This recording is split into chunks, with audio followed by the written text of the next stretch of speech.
ভাবলো তোকে আমি আইফোন দিব, আপেল ফোন দিব, দাঁড়া একটু ওয়েট কর। আব্বাজান মনে মনে ভাবতেছে, দাঁড়া তোর জন্য আমি সুন্দর একটা ব্র্যান্ড আইফোন দিব। তার জন্য বাজার থেকে একটা আপেল নিয়ে আসলো। এই যে আপেল, আপেল দিয়ে আব্বাজান কাম সারবে। এইখানে আব্বাজান মোবাইল ফোন, আপেল, একটা ব্যাগ সব কিছু ম্যানেজ করছে।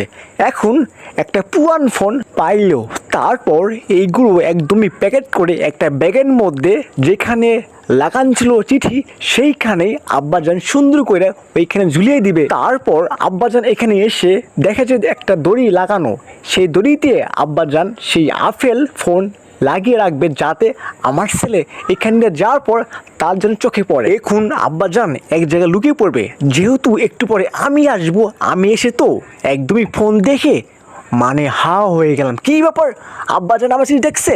দেখার পর আব্বাজান লুকিয়ে পড়ছে। এখন আমাকে যা করতে হবে, আমি তো ভাই এখানে ফোন